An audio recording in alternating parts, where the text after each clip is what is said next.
para começar por esse tema, né? Para a gente já entrar nisso aqui, nos estágios preliminares da defesa. O que é uma pulsão? Eu sei que tem pulsão de vida e pulsão de morte. Isso. Freud no início não teoriza desse jeito, ele faz uma distinção, a gente não pode perder esse campo, ele faz uma distinção aqui. Pulsão e instinto. Então, para você compreender, comece a caminhar pelo instinto. O que é o instinto? É algo do qual o animal nasce codificado para aquilo. Então, o instinto não é pensado, não é planejado. É automático, é um processo de necessidade do corpo. Qual é a diferença entre o instinto e a pulsão? Fazendo essa diferenciação básica. O instinto cessa. Uma vez resolvido, ele cessa. Eu tenho um instinto de mãe. Eu, cachorra fêmea, por exemplo, uma cachorra dá luz, né? Ela tem instinto maternal. No momento em que acaba a maternidade, aquele instinto cessa, ele se realizou, ele é completo. O cio, né, provoca no animal o desejo de fazer sexo, o desejo de procriação, não é de fazer sexo, procriação. Uma vez que não tem os feromônios, não tem o contexto, ele não existe. Mas uma vez também realizado aquilo, acabou o desejo. Não há um desejo acontecendo. Existe um empuxo ligado a uma questão fisiológica. Isso é instinto. O que é pulsão? A pulsão ela não cessa, ela é contínua. Então ela vai impulsionando. Pensa em impulsão como algo que impulsiona. Boa noite. Como uma amiga. Opa. Seja bem-vinda, fique à vontade. Vai conversar, Tudo bem? Pode sentar e ficar à vontade, tá? Tudo bem. A gente começou agora, a gente está definindo um pouquinho alguns termos, né, que a Mayra estava achando no livro, só para deixar mais claro esses termos. Então, assim, inicialmente você vai ter que perceber a pulsão. Mayra, fica à vontade. Márcia, fica à vontade para a água, café, tá? E para perguntar também. É algo que nasce, ele vai colocar isso, algo que nasce desse atrito entre o corpo e a psique, uma fissura. Então, existe uma instigação do corpo, então ela começa no corpo, e essa pulsão visa inicialmente me levar à sobrevivência. Então, por exemplo, o bebê, ao nascer, ele tem vamos chamar de instinto de vida, mas não é só instinto de vida, porque ele não se resolve só vivendo. Ele começa a criar de forma a nunca cessar, é insaciável. Então, a pulsão é uma força, vamos pensar assim, uma força que é gerada nesse campo, que a gente chama de psique, mente e corpo. A gente vai usar muito, ouvi muita gente falar psique, tá, mas na verdade do grego a palavra psique, né? Então, mas não está errado também falar psique, não. Nesse atrito é gerado um empuxo. Esses empuxos, Freud inicialmente, ele entendeu que eram vários. Pulsão de vida, de sobrevivência, de sexualidade, de destruição. E Jung já teorizava diferente, ele entende que há uma pulsão de vida. Seria assim, uma energia psíquica que é gerada constantemente? Constantemente, uma energia psíquica.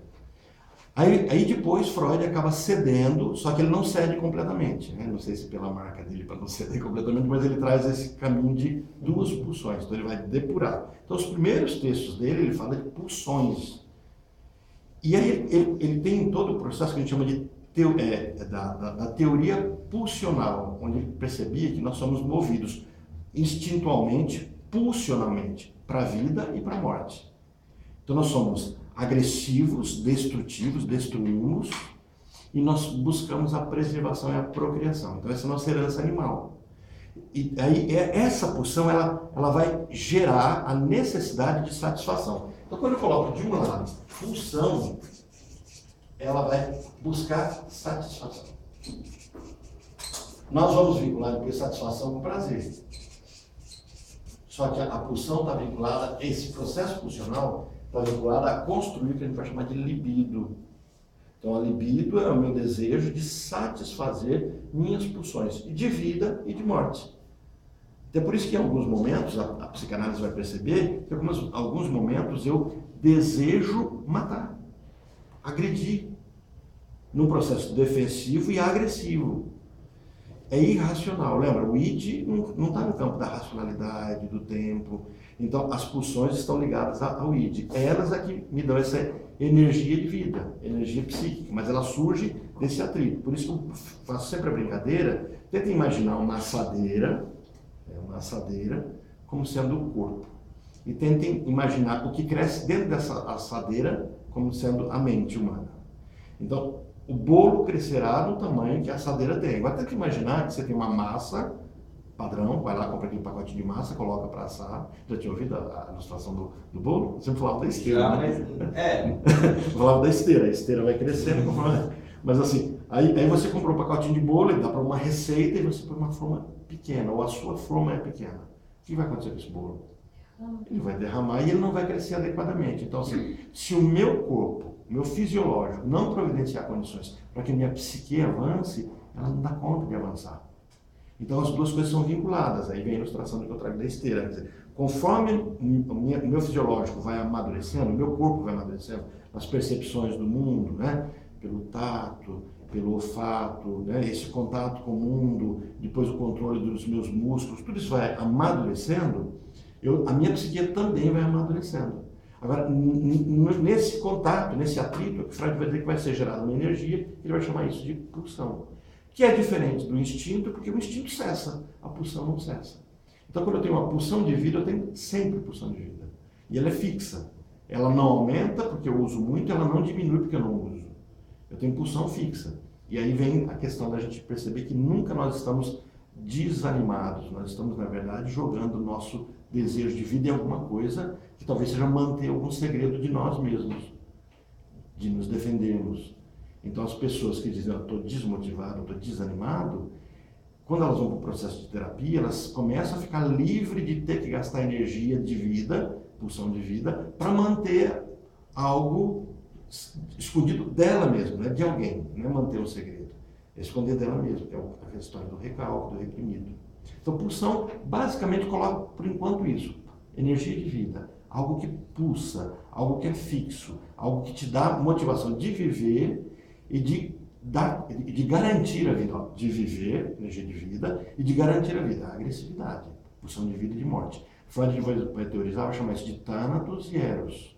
Então eu tenho uma energia de vida, uma energia de morte. As duas são coexistentes. Elas não são incoerentes, elas coexistem. Elas estão o tempo todo. A pessoa que eu mais amo também pode ser a pessoa que eu mais quero matar. Entendeu? Ficou mais ou menos claro que é pulsão? A gente precisa entender essa questão pulsional para começar a entender, começar a ver isso aqui. A gente precisa entender como é que surge a dor. A psicanálise, ela é psicodinâmica. Ela não é a única teoria que é psicodinâmica. Outras teorias são psicodinâmicas. O que ela diz? Existem conflitos dentro da gente. Como se fossem duas pessoas que brigam entre si. Então nós não somos unos. Nessa perspectiva psicodinâmica, existe uma angústia acontecendo. Em todas as teorias, seja junguiana, adleriana, reichiana, a freudiana, pegando todas as teorias que são psicodinâmicas, você vai ver que a pessoa, quando vai para o consultório, ela sofre porque ela se vê dividida.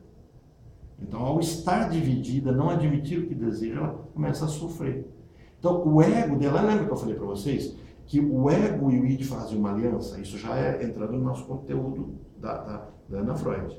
O ego e o id fazem uma aliança. A aliança é assim, o ego encontrou um limite. Lembra, o ego está amadurecendo, no processo narcisista, está amadurecendo, e nesse amadurecimento, nessa assadeira da vida, né, o bolo está crescendo, de repente ele encontrou um limite, falou, opa, daqui não pode passar. Mas o id não tem limite. O id é insaciável, ele deseja a vida, ele deseja a morte, ele está com raiva, ele quer matar, ele está com desejo de vida, ele quer, sabe, pensa no maníaco depressivo, o indivíduo que ao mesmo tempo quer matar todo mundo e quer morrer, ao mesmo tempo ele é a vida em pessoa, é alegre, né, oscila de uma ponta a outra. Então assim, o id é isso.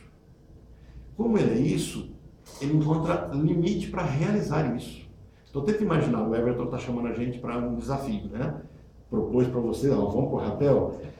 Isso é um desafio. O id fala, joia, vou lá, vou para a cachoeira e vou pular, que legal, não sei o quê.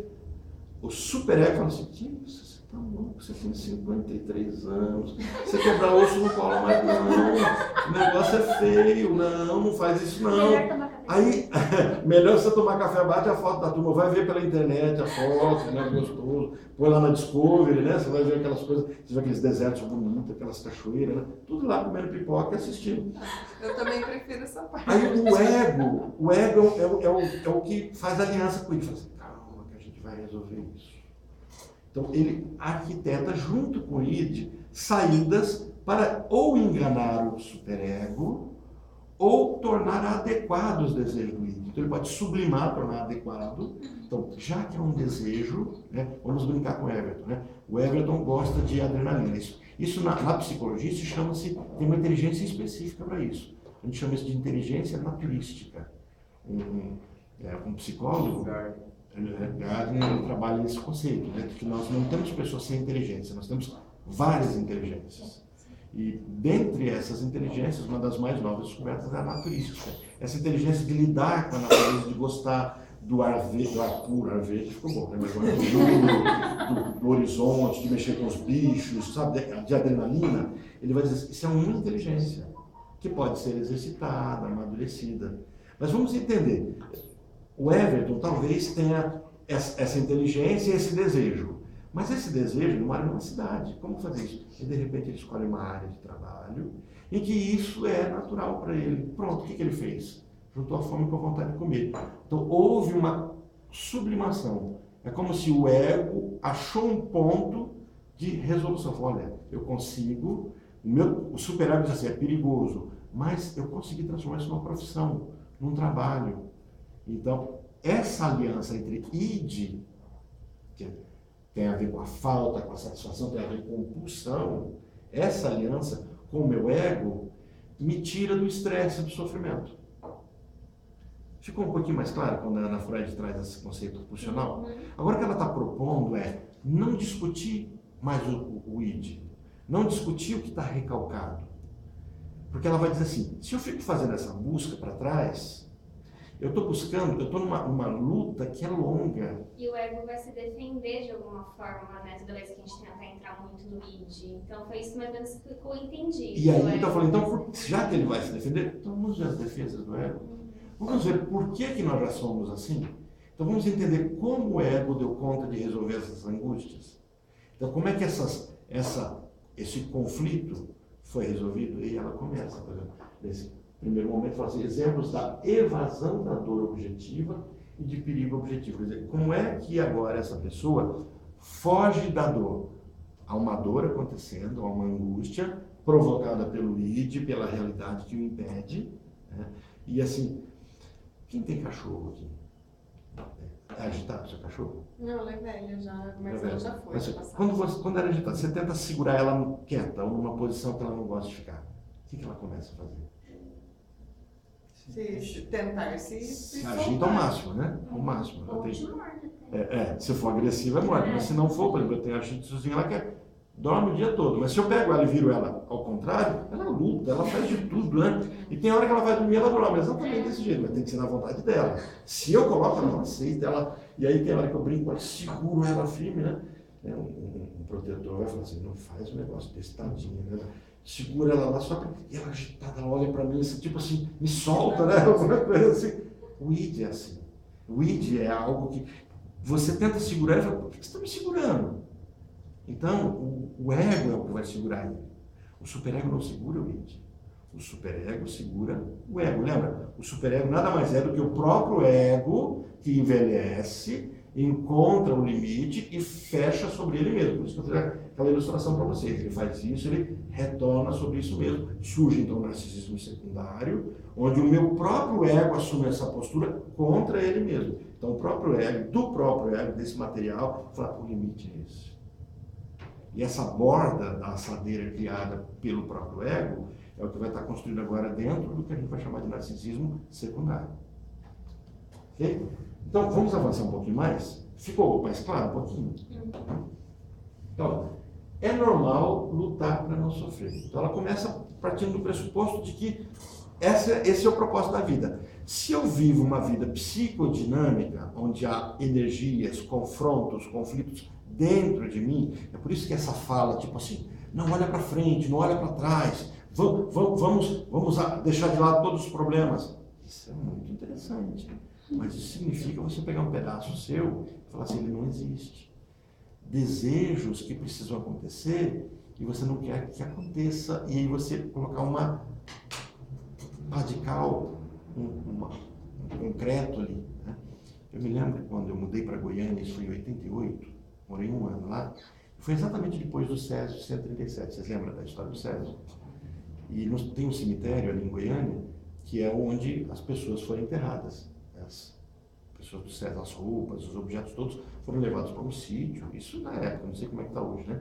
E eles tiveram que fazer caixotes de concreto, então havia chumbo, tudo, e caixotes de concreto. E o cemitério, o túmulo é um túmulo enorme, fundo, né? E assim, todo lacrado. E depois eles tiveram que tirar os objetos daquele túmulo e levar para esse sítio, por quê?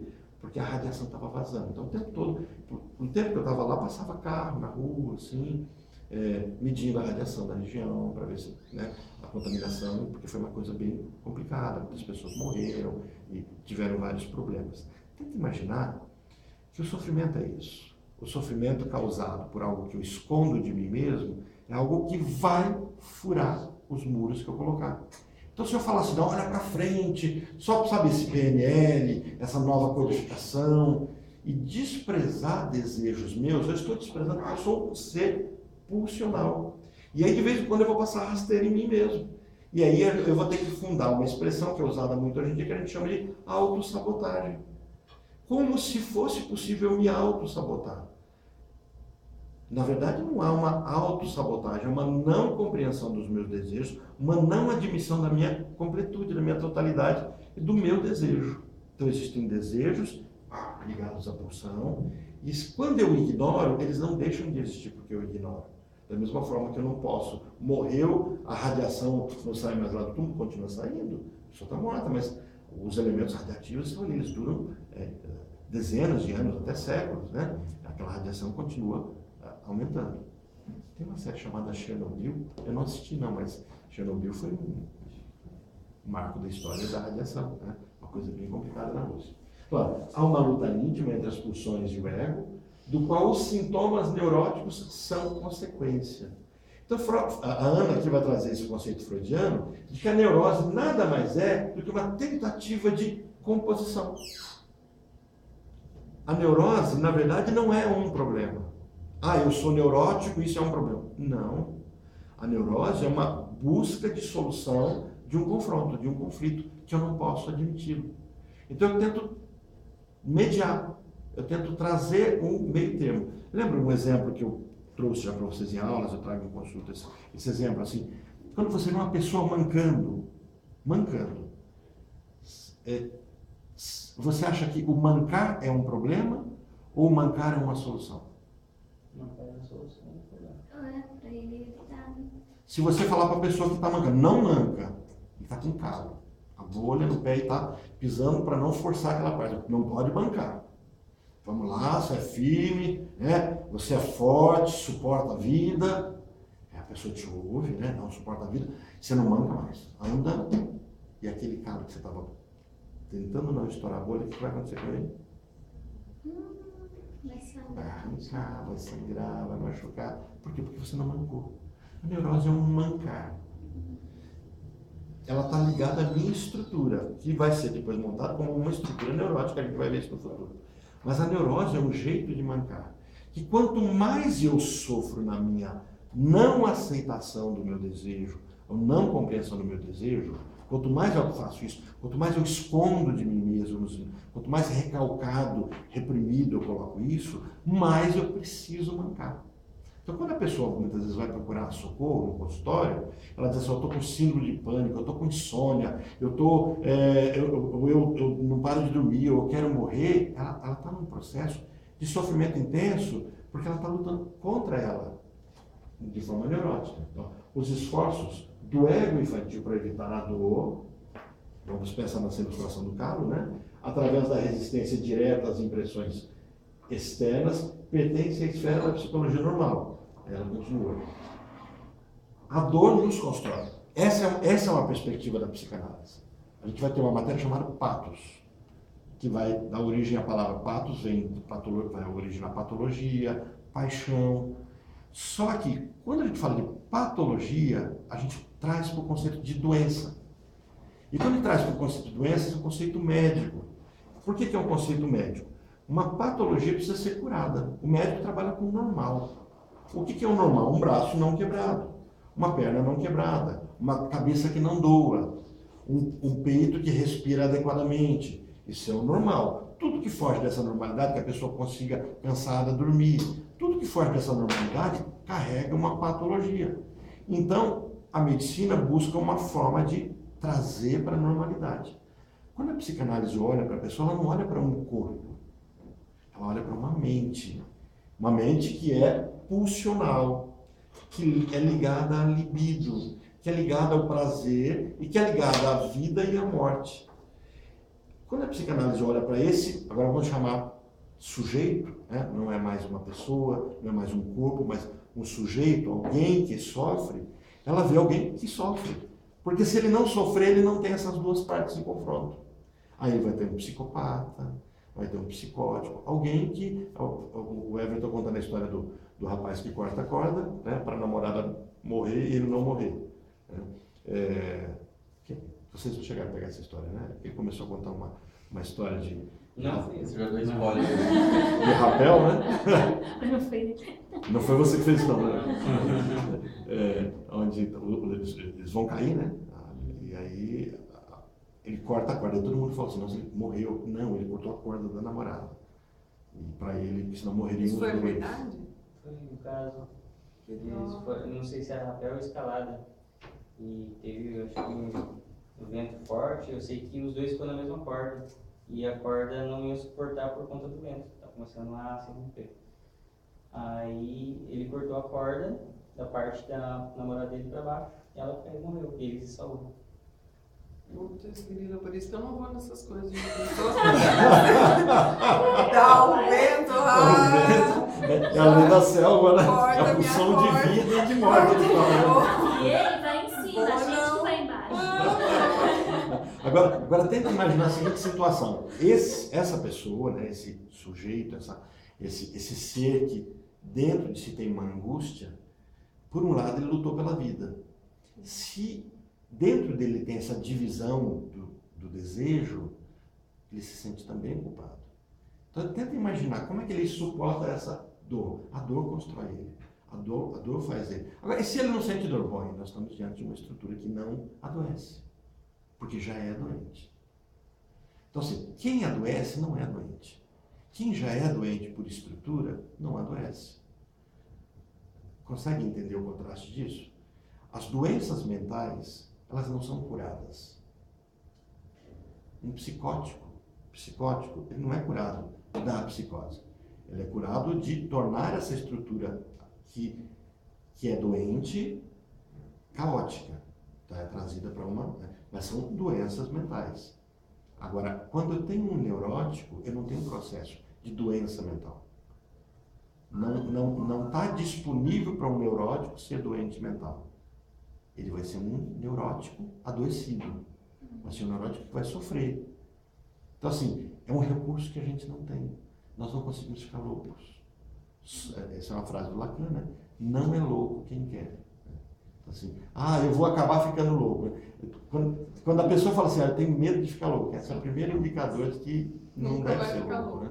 Possivelmente não vai ficar louco. Só que isso significa que sofre, que angustia ou que se defende. Então, olha só, suas consequências podem ser da maior importância para a formação do ego e do caráter, mas não são patogênicas. Então, assim, quando eu não quero sofrer, eu não quero ser eu, porque a vida é feita de sofrimento. Nós já nascemos sofrendo, somos tirados da barriga da mãe. Vamos começar por aí. A criança já é tirada do céu, do nirvana, daquela plenitude ali. Por pior que tenha sido a gravidez, ele estava protegido pelo líquido amniótico, a comidinha vinha pelo cordão umbilical, a mãe passava fome. A mãe virava a comida para a criança, porque acontece esse processo, né? Toda a gordura da mãe é drenada, vai para a criança, e o corpo faz de tudo para proteger essa criança. Quer dizer, então, tudo aquilo está acontecendo. De repente, ele é retirado desse conforto e ele vai sentir necessidade de respirar, vai sentir fome, ele vai sentir frio, tudo começa a haver uma reação. Isso é sofrimento. O que é sofrimento? Vamos buscar o conceito filosófico de sofrer. Haviam dois filósofos, né, que disputavam os conceitos básicos do que é e do que existe. Um chamava-se Heráclito, outro Parmênides. Parmênides trabalha a questão de que o ser é imutável. Se o ser for mutável, não é ser. Ele existe. Ele está num processo que Platão depois vai trazer, um processo dessa existência, do imperfeito. Então ele vai dizer assim, o ser, Parmênides, isso é filosofia. O ser tem que ser algo imutável, que não sofre. O que é sofrer? Não muda. Não passa por processo de mudança. E Heráclito vai dizer assim, ó, Heráclito vai depois, a gente vai ver Dudu França, nada do que foi será de novo outra vez, esse mesmo dia. Lulu Santos, né? Dudu França está vivo ainda? Ele era grilo na cuca, né? Alguém conhece? O José conhece grilo na cuca? Grilo na cuca, minha cabeça tá pegando fogo.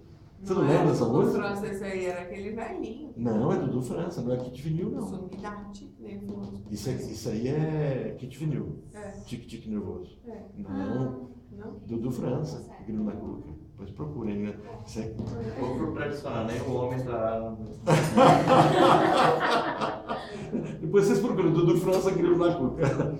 Esse tique-tique nervoso é o Kit Vinil, eu tenho quase certeza. Kit Vinil era meu ídolo. Quando ele cantava Soul Boy, eu era office boy em São Paulo. Então imagina, eu office boy cantando Soul Boy, né? Eu era boy, era a minha música. Mas assim, século passado, Freud quase que era vivo ainda. Oh meu Deus, não, nem tanto, né? Mas Heráclito trabalha essa vida que muda, mutável. Então a existência sofre. Quando a gente fala de patos, de sofrimento, a gente não está falando de uma doença, a gente está falando de mudança. Nós mudamos. E essa mudança nos constrói. Nós somos o que somos por causa das mudanças que acontecem. Quando eu não quero ter um patos, um sofrimento, uma paixão, eu estou me recusando a crescer, a amadurecer. Eles falaram, mas isso é possível? Algumas pessoas lutam para não passar por isso. Muitas vezes a gente recebe no consultório, a pessoa fala assim, olha, eu terminei um namoro e eu não quero mais lembrar da minha namorada. Mas você namorou com 10 anos, você quer jogar fora 10 anos da sua vida? Não dá para chegar e cortar 10 anos da sua vida. Você tem que aprender a enxergar o que foi bom, o que foi ruim de tudo isso. Tem um episódio de uma série, eu não sei se é Criminal Minds, eu não sei se é uma dessas séries, né, que tem o FBI, que é uma questão de pesquisar pedófilos, criminosos, né, pervertidos. E em determinado momento, os dois policiais que estão conversando, um traz a história de que foi abusado. É uma moça, foi abusada pelo pai, e aí ela traz esse sofrimento, essa angústia, e o outro começa a mostrar, assim, você só é eficiente, você só dá conta de descobrir os agressores porque você tem uma história. Então você não pode jogar fora a sua história porque ela te tornou eficiente. A forma de você ser forte, isso é um filme, fala, a forma de você ser forte é superar tudo aquilo, é o seu jeito de ser hoje. E aí no finalzinho, no último episódio, ela olha para a pessoa que estava falando isso para ela e fala assim, você é tão bom quanto eu na percepção desses crimes. Aí ela olha para ele e fica no ar a pergunta, você também foi abusado. Então assim, é interessante essa questão, não pela história do abuso, assim, mas para perceber, nós somos hoje frutos de uma história. E se eu tento jogar fora parte da minha história, eu jogo fora o que eu sou hoje. Então assim, a dor me constrói. Ela não é ruim, ela não é patogênica. A dor em si não me traz sofrimento. Agora, e quando eu estou sofrendo? É porque eu não estou admitindo realmente o que aconteceu comigo. Então eu preciso passar a entender o que está acontecendo. Ela vai trazer ali a questão do pequeno Hans, né? O caso do pequeno Hans, o proibido amor libidinal por sua mãe, e a agressividade perigosa em relação ao pai, que desapareceram da consciência. Vocês sabem o que é a história do pequeno Hans? É um menininho que Freud atende através do pai, é o único paciente infantil de Freud, que o Freud não teve contato com ele, na verdade. O pequeno Hans desencadeia a fobia, ele é fóbico, ele começa a ter medo de cavalo. Ele acha que o cavalo vai comer o pipi dele. Então ele sai na rua, ele acha que o cavalo vai morder o pipi, ele não quer mais sair na rua. Fica trancado dentro de casa. E o pai desse pequeno ranço começa a levar os casos para Freud. E Freud vai orientando o pai a como tratar. A Ana Freud vai pegar esse viés freudiano do tratamento de Freud para dizer assim, o psicanalista ao tratar de uma criança deve fazer isso por meio dos pais. Lacan, melhorando essa compreensão, vai dizer assim que a criança nada mais é do que um sintoma dos pais. Então ele não vai compartilhar essa visão da Ana Freud, de que eu não posso tratar crianças, mas ele vai trazer que se eu tratar os pais, a criança será automaticamente tratada. Então, se eu mando uma criança para terapia e os pais não vão para a terapia, na verdade a terapia, eu estou tratando do sintoma e os pais vão ter vão buscar um outro tipo de sintoma nessa criança mesmo ou em outros filhos. Então, agora, a Ana começa a tratar nesse caso, a sua angústia de castração do pequeno Hans, essa fobia que ele tem, ela está ligada a um desejo libidinal pela mãe. Ele está entrando no Édipo, ele está apaixonado pela mãe, como todo menino se apaixona, e ele começa a criar um desejo pelo corpo da mãe, de estar na mãe, de dormir com a mãe. Essa é a fantasia que ele tem. Só que o pai impede essa fantasia de acontecer. Então, como o pai impede, de que forma? O pai está na cama, está no quarto. O pai não permite que ele durma na cama. Só que quando o pai sai para trabalhar, por um certo tempo a mãe ainda fica na cama. Então ele vai e dorme, e deita com a mãe, uma meia horinha. Então ele começa a perceber que se o pai estiver ausente, a mãe é dele. Esse desejo pela mãe, olha a angústia começando a acontecer. Esse desejo, ele leva ele a uma seguinte percepção: se o meu pai morrer, e a criança não constrói morte com o sentido de morte, mas morte como não está ali, então a mãe não está perto, está morta. A mãe voltou, está viva. Então, morrer, todo processo de luto é processo de afastamento. Sempre que eu me afasto de alguma coisa, é um luto que acontece. Então, se o meu pai morrer, a mãe será minha. Primeira questão que o pequeno Hans traz para ele. A segunda questão é: eu amo meu pai. Ele é minha referência. E ele é mais forte que eu. Se o meu pai souber que eu quero que ele morra, ele me mata primeiro.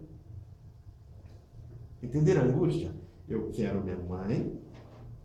Mas o medo do pai é medo de morte ou medo de castração? Medo de castração, que é o medo de morte. A castração nada mais é do que uma morte do prazer. Entendi. Então, assim, eu tenho medo que me tire aquilo que me dá vida. A vida é construída de prazer. É porque a gente tem um conceito filosófico de vida, ou biológico de vida, né? Tudo que me traz alegria, vida, completude, está ligado à vida.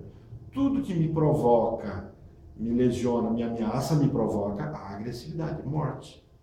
Então, essas duas pulsões de vida e morte, elas não estão ligadas ao conceito biológico de vida ou ao conceito filosófico, estão ligadas ao processo de aquilo que me realiza e aquilo que me agride e que me provoca a defesa. Por isso que a doença agride e tira a felicidade das pessoas, aí é um processo de morte. Sim, há um processo da pessoa ceder aquilo. Só que o que está acontecendo com a pulsão de morte dela? Num processo desse, talvez a pulsão de morte retorne sobre ela mesma. No caso do pequeno Hans, ele tem medo da castração. Então, por medo da castração, ele foge do pai e começa a ter um processo fóbico. É feita uma analogia. Freud percebe essa analogia. O pequeno Hans ele tem 4 aninhos, então ele está construindo os conceitos edipianos dele. Ele chega para o pai e fala assim: cadê o pipi da mesa? A mesa não tem pipi, mas o cachorro tem pipi. Então ele começa a fazer assim: objetos não têm pênis, animais, seres vivos têm pênis. Ele começa a construir isso. Aí ele vai no zoológico, ele vê a girafa. O pipi da girafa é maior que o do cachorro.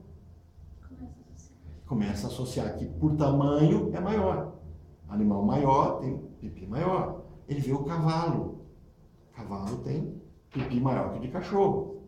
Ele tem pipi, o pai dele é maior que ele, então o pipi do pai dele é maior que o dele. E naquele momento ele ainda constrói que a mamãe também tem pipi. E ele pergunta: você tem pipi? A mamãe diz: tem. O seu deve ser grande, porque você é grande. E a mãe não responde. Um dia ele vê o cavalo morrendo. Quando ele vê o cavalo morrendo, ele se confronta com o desejo de que o pai morra. O pai é o cavalo. porque tem pipi grande. Ele tem pipi pequeno.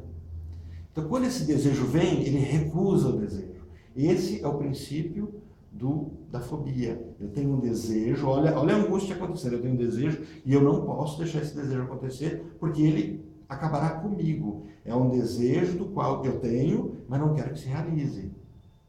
Então, quando eu tenho esse desejo que eu não quero que realize, é como se eu fosse me segurar. Você tenta imaginar esse quadro caótico, né? Eu vou e, sabe essa brincadeira? Me segura, né? A pessoa pede para alguém segurar, porque senão ele vai atacar o outro. Lembra do Didi fazendo isso na comédia dele? Mais ou menos isso, né? Então, assim, eu me segurando. Isso é um processo fóbico, medo. Eu tenho medo de que o meu desejo se realize. E qual era o desejo que ele tinha? De que o pai... Qual era o medo dele? De que o pai descobrisse que ele queria que o pai morresse. Então, olha, a sua angústia de castração em relação ao pai foi vinculada ao sintoma de um medo de cavalos. Então, ele faz uma defesa. É aqui que a Ana vai começar a perceber, vai estar começando a discutir, que nós nos defendemos, nosso ego projeta, desloca, eu não quero dar a palavra certinha, porque a gente vai estudar ela daqui a pouquinho, tá? Então, ele vincula ao sintoma de um medo de cavalos, mas de acordo com o mecanismo da fobia. Os ataques de angústia eram evitados por meio de uma inibição neurótica. O pequeno Hans renunciou a sair de casa. Então, o que ele faz? Já que eu não quero morrer, eu não quero que meu pai morra, eu não quero que o meu desejo se realize, eu tenho medo da castração, então o que eu faço? Eu não saio de casa. É uma forma de autopunição pela culpa? Não é autopunição, é de proteção.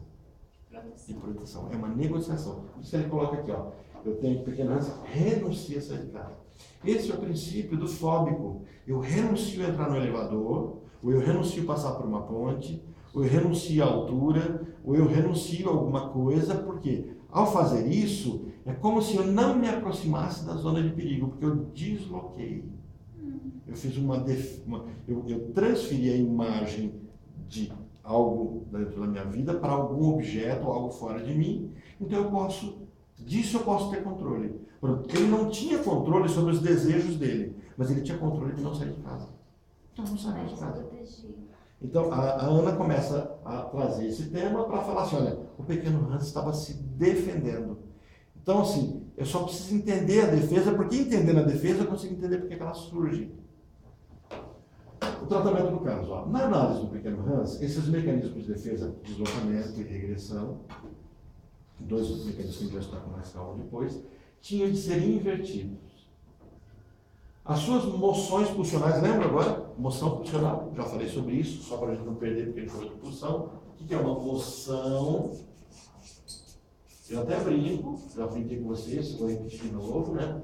Moção não é um moço ou uma moça grande, né? O que é uma moção pulsional? O que me move é um movimento, né? Uma moção, um movimento ligado às minhas pulsões, que são de vida e morte. Então é um movimento do qual eu não tenho controle, que está dentro de mim e que vai movimentar para fora. Quer eu queira, quer não. Não tem controle. Ah, eu vou fazer todo o possível para não sair. Não tem jeito. Vai sair. É um vulcão. Põe uma rolha lá no vulcão e fala, ó, tampei o vulcão. Ele explode. Moção é esse movimento, mas que está ligado a uma pulsão. E a pulsão, ela é contínua. Ela não para. O fato de eu não querer aceitá-la não faz com que ela pare de vir. É algo contínuo, sempre virá. Né? Então, as suas moções pulsionais elas foram liberadas de distorção e a sua angústia foi dissociada da ideia de cavalos e restituída ao seu objeto real. No processo terapêutico, o pai, orientado por Freud, chega para o pequeno Hans e fala assim, você quer que o papai morra? O pequeno Hans olha, né? Fala assim, para poder ficar com a mamãe, aí ele dá risada.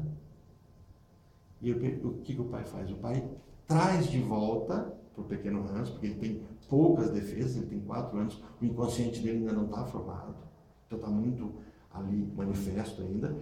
Traz a história para aquilo que de fato deve ser. Você quer que o papai morra, o seu problema não é cavalo, o seu problema é comigo, eu sou o cavalo. Ele não usou essa linguagem, eu sou o cavalo. Você quer que o papai morra? Se eu morrer, você fica com a mamãe. E o que ele fez? Papai não vai morrer. Então ele liberou o pequeno Hans da culpa. Só fez isso. O pequeno Hans abraça o pai, dorme, tem um sonho com Freud. No sonho ele sonha que o professor do pai dele era um encanador e veio em casa e trocou a torneirinha do banheiro. Tirou a torneira com defeito e pôs uma nova. Olha, o medo dele não era de castração. Agora ele sonhou que foi dada uma nova torneira para ele. Um novo pipi. Aí por isso que a interpretação dos sonhos. Acabou todo o processo de sofrimento, de angústia. Por que acabou? Ele enfrentou o que ele desejava. E ele não se sentiu mais com medo, porque ele foi desautorizado. Alguém de autoridade disse assim, o que você está desejando não vai acontecer, fica tranquilo. Então olha só o que ela vai dizer. Sua terna dedicação à mãe ficou então livre para ser revivida e receber uma expressão no comportamento consciente, visto que sua angústia de castração desaparecera agora e os seus sentimentos filiais em relação à mãe tinham deixado de ser perigosos. Agora ele pode amar a mãe, porque não está sendo escondido. O pai já sabe e o pai já disse para ele que não ia morrer por conta disso. Então ele está livre.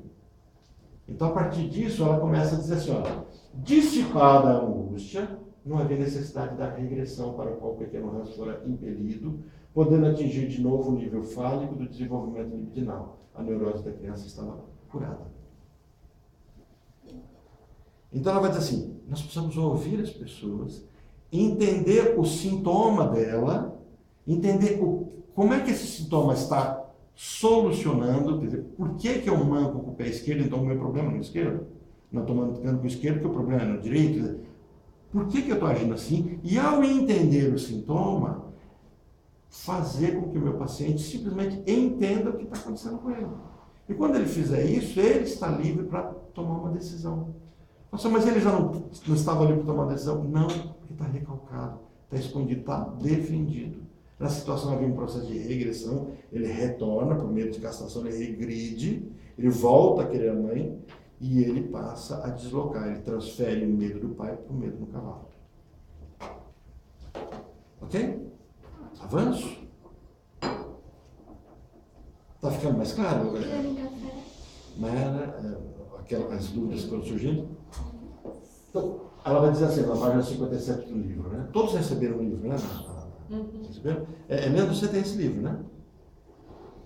Não sei. Se você não tiver, Eu te... o dos dois, ou eu te coloco no grupo, ou eu te passo o livro, que for mais prático para você. O analista, que era o pai de Hans, não teve dificuldade em reconhecer nessas fantasias a satisfação dos dois desejos que nunca foram preenchidos na realidade. Hans tinha agora pelo menos na imaginação, um órgão genital idêntico ao do pai. O Freud foi e trocou a torneira dele. E também filhos com quem podia fazer o mesmo que sua mãe fazia com a irmãzinha dele. Aí, dentro da fantasia dele, ele vai ter filhos. Então, assim, tudo isso acontece no mundo da fantasia e pronto, não sofre mais. Então, isso muitas vezes, né, a preocupação dos pais, lembra que estava falando da preocupação da filha, que é um filho do pai, que ganha uma boneca? A fantasia precisa acontecer. Porque quando ela acontece, a criança assume deslocando tudo para a fantasia. Não a Ana, mas a rival dela, a Melanie Klein, vai descobrir depois que para você curar uma criança, o processo da terapia com a criança é sentar e brincar com ela.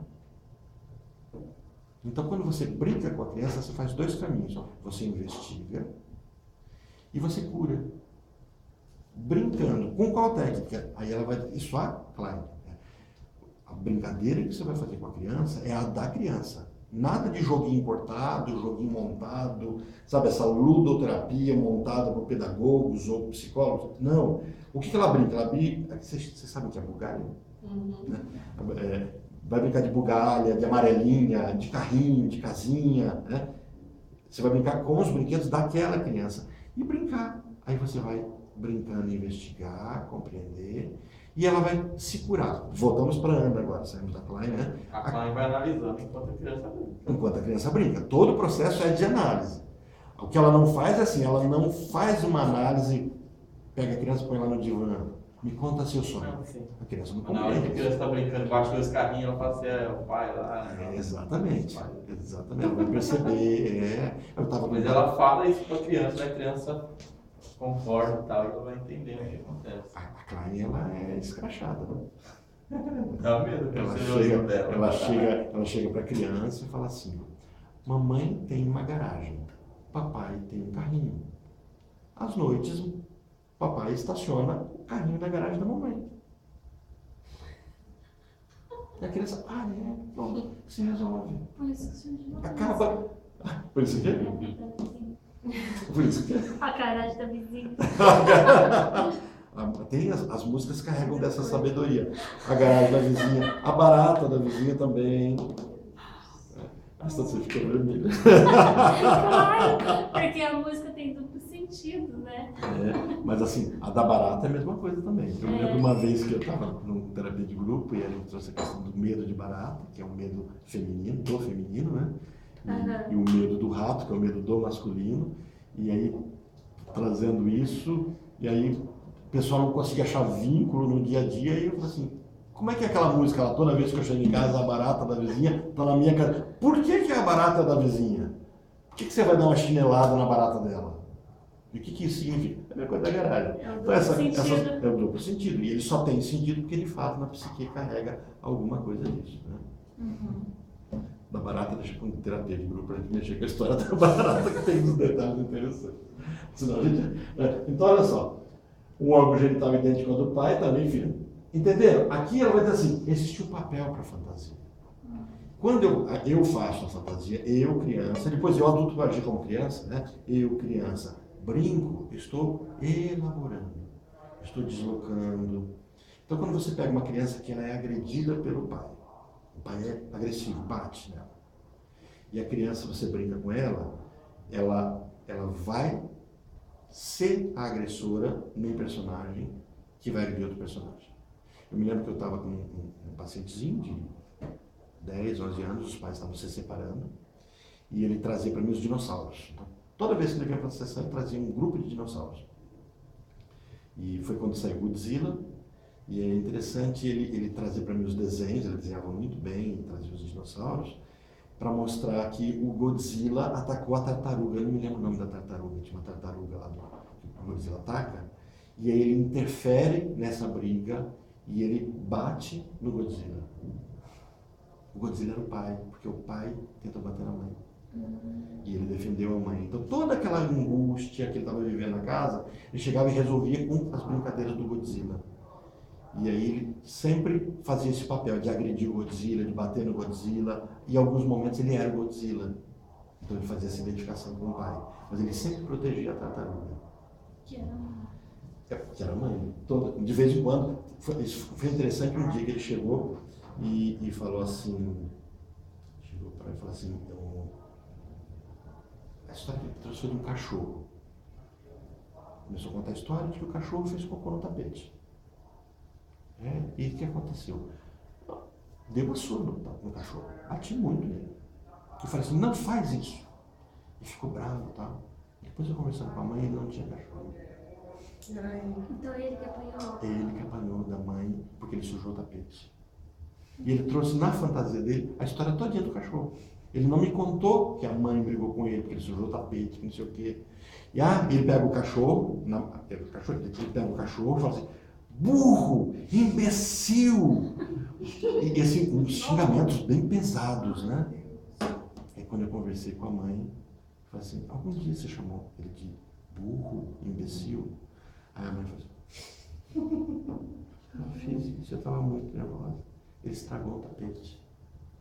Então percebe? Na fantasia ele foi resolvendo isso. Quem não resolve isso? É o adulto que vê a cena e fala, meu Deus, eu sou um monstro. A criança resolve. Ela dissolve isso. Se você deixar ela brincar. Passou pro cachorro.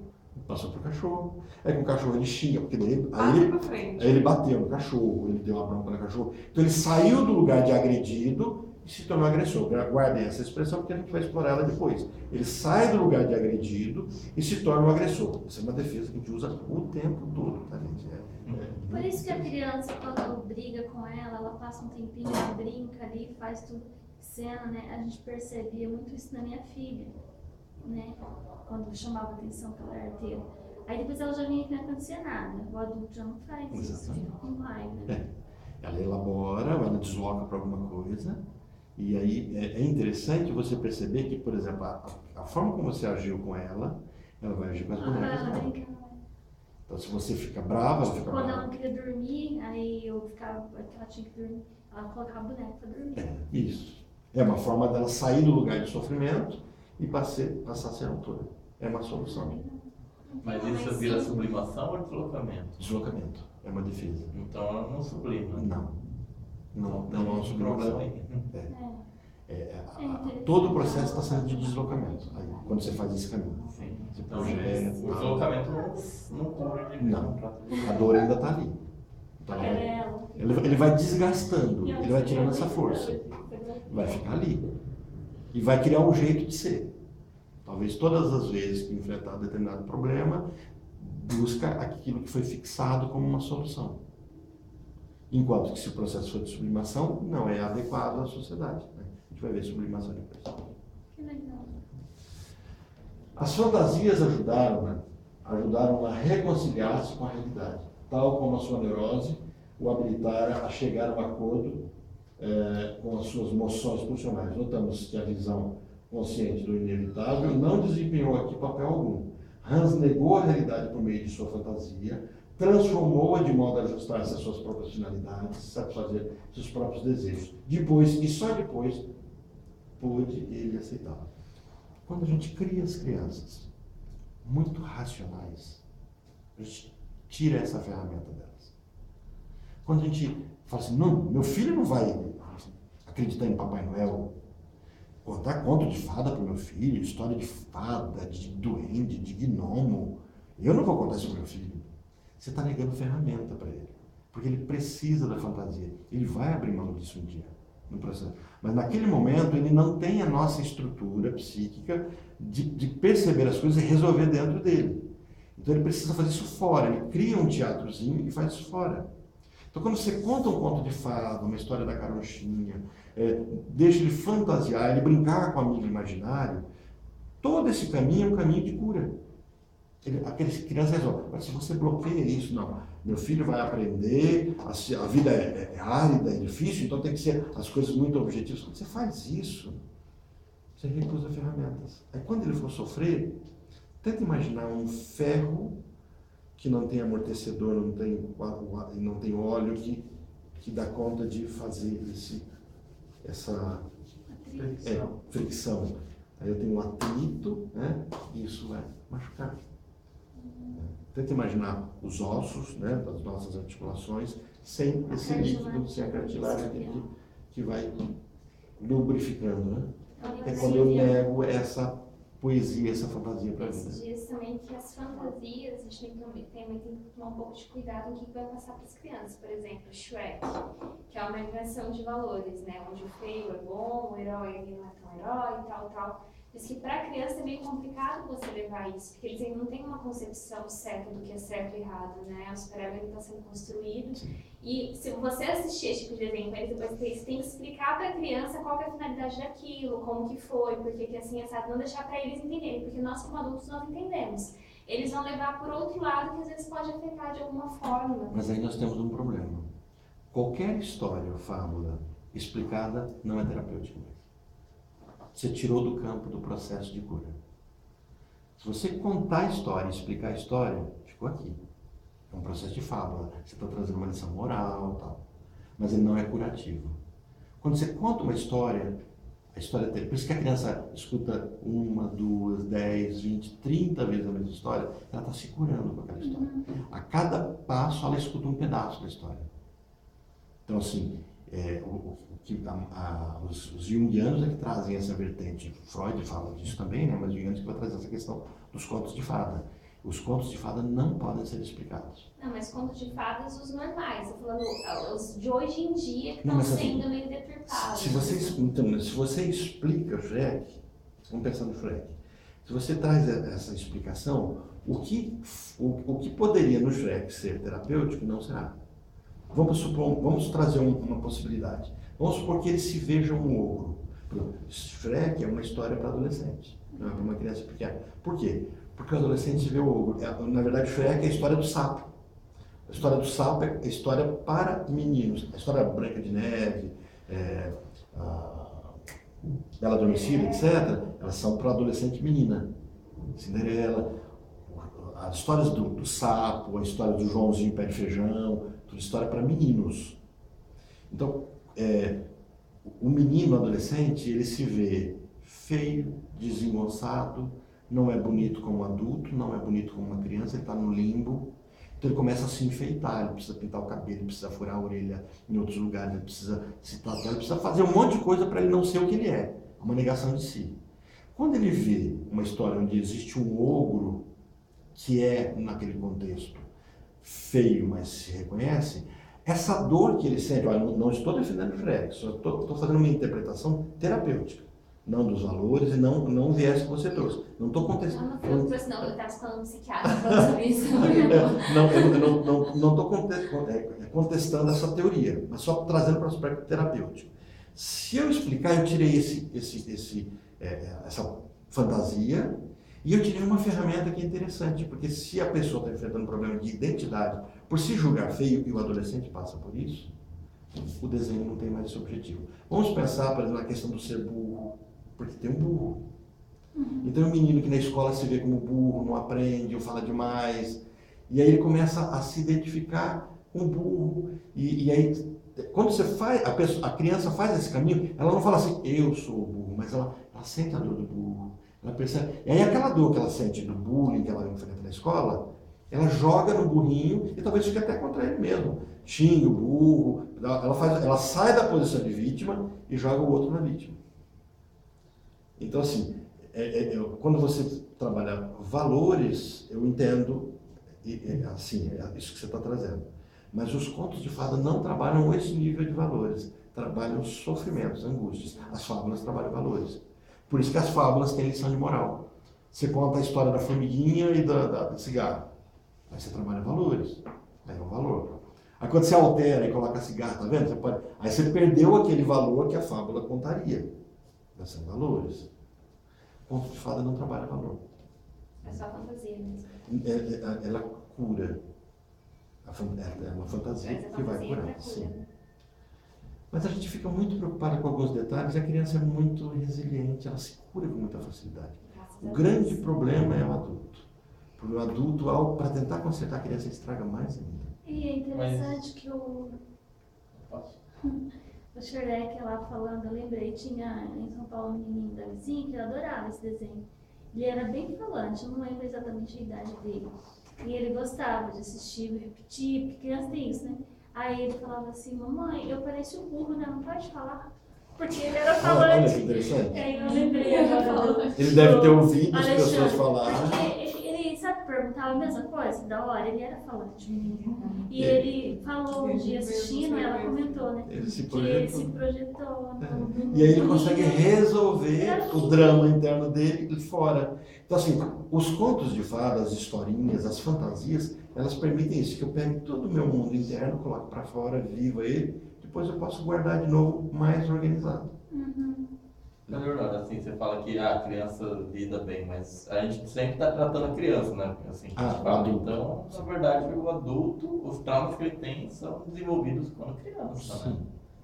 Sim. Então, não é tão simples assim. Mas aí que está a questão. Quando criança, o que eu coloco é assim, que quando criança, nós não só nos estragamos, como fomos estragados. Sim. Então a gente carrega já essa questão de que algumas coisas não foram resolvidas.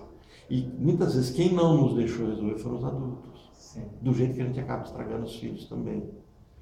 Então assim, porque nós temos uma tendência de tentar consertar. É a história Assim, entendi, o adulto querendo consertar estraga mais. ele estraga mais. Quando perguntaram para a Bion e falaram assim, como é que eu faço para não errar? E ele fala assim, não tem jeito, você vai errar. Seja mãe suficiente. Então assim, quando a mãe fala, eu não quero errar, é impossível. Mas que aí que é. E a frase que eu acho, a ilustração que eu acho muito adequada é, é do dente, né? Eu me lembro quando nasceu o dentinho da minha filha, caiu um dente, fomos ao dentista, teve que tirar antes da hora, e aí o outro dente saiu torto, e fomos ao dentista e falou, tá nascendo torto, né? E vai ter que, como é que tem jeito de já consertar agora, né? Ele disse assim, não, a língua põe ele no lugar. Eu falei, como assim? Eu falei, o peso da língua vai fazer o dente ir para o local certinho. E foi isso. O peso da língua, o dente está todo torto. Assim, a língua consertou ele, né? Então, assim, o peso da vida coloca as coisas no seu lugar. E a gente tenta, né, para colocar aparelho, tá nascendo o dente ainda, não dá tempo de vencer. Olha que legal. Eu achei super legal ensinar minha filha que bruxa é boazinha. Então, aí a ferramenta, gente. é o que Ela você adora colocou. ver bruxa.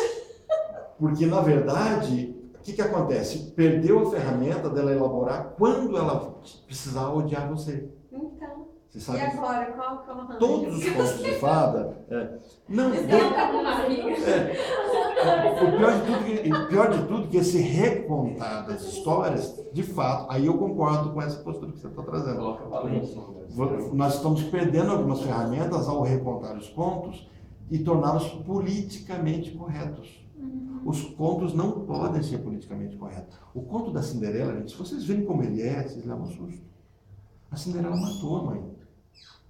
A Cinderela amava a babá, esses são os mais primitivos, né? Ela amava a babá porque a babá cuidava dela.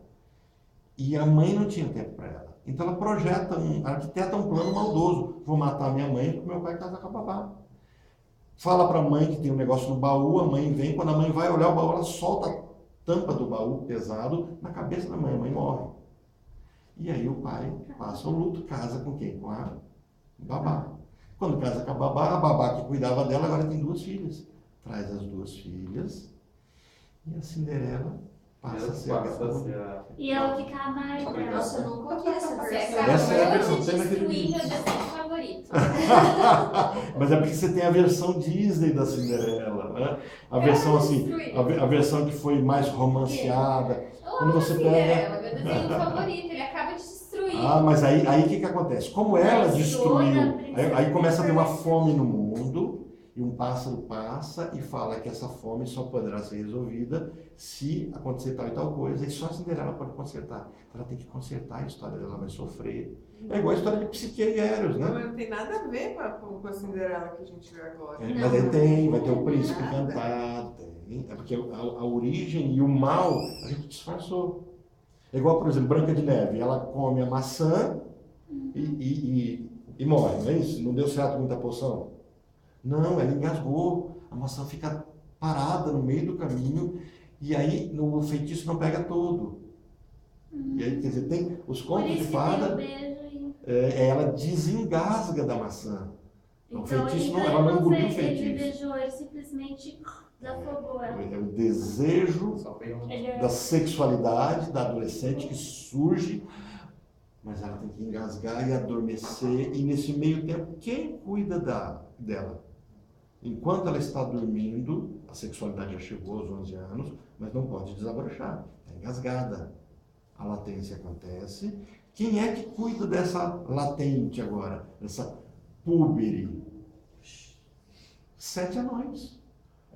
O Dunga, o Zangado, o Mestre, o Feliz, O Soneca. o Soneca. Eles são 7 comportamentos do adolescente que preservam até que o príncipe encantado chegue, dá um beijo apaixonado, aí a maçã se resolve, o feitiço se quebra, os 7 anões ficam de escanteio, porque agora ela tem um príncipe encantado. Vamos para... A gente saiu, foi para Jung, foi para Conto de Fada, né? Vamos pensar aqui em Bela Adormecida. Quando é que ela dorme? Quando fura o dedo. Quando ela fura o dedo. Menstruação. Meu Deus. Agora tem que dormir até que chegue o príncipe encantado. Então, uma dormência, os espinhos surgem, todos adormecem, a sexualidade é dormente. Então, a menina com 11 anos, 12 anos, tem a menarca, só que ela não pode casar ainda. Então ela vai ter que se preparar, aí é uma preserva, deixa de ser mulher, tem que dormir, até que o príncipe encantado possa trazer ela para o mundo da sexualidade, para o mundo, né, de uma adulta. Aí Joãozinho, só para fechar aqui, para o Joãozinho pé de feijão, para não falar que ficar só nas meninas, né? O Joãozinho, a mãe dele fala assim, vende a vaca, né, que dá leite, vende a vaca e compra comida pra gente. Quem é a vaca? Quem dá leite? Mãe. Vende a vaca. Pelo que o Joãozinho vende a vaca? Olha o Édipo acontecendo aí. 2 feijões. Feijão é o quê? Semente. E o que o Joãozinho faz no quarto com esse feijão? Joga no chão. Aí começa. E o pé de feijão cresce para onde? Ele cresce. É tudo ligado à sexualidade Mas do eles eram Joãozinho, tudo a semente, o psicanalistas? sêmen. Esses escritores? Hã? Eles eram tudo psicanalistas? Não, é porque isso carrega a sabedoria da humanidade e resolve, é um arcabouço, né, desse inconsciente coletivo que vai resolvendo todos os problemas. As crianças entendem isso. Ninguém precisa explicar, elas Não, estão entendendo tudo isso. é porque elas estão vivendo esse mundo e quando isso acontece, ela não faz, o feijãozinho é semente, é meu sêmen. Não, ela não faz isso. Mas aquilo está sendo resolvido dentro dela. E aí ela sobe, quando ela sobe, o processo da ereção, o processo, ela encontra no mundo quem que está lá em cima. Quem que é o rival desse menino com 3 aninhos, 4 aninhos? Um gigante. O gigante. Só que não é o pai, é o gigante. Então ele mata o gigante. Para ficar com quem? Com a galinha. Com a galinha de ovos de Galinha de ouro. ovos de ouro. E tem a harpa. Já fui vaca, agora sou galinha.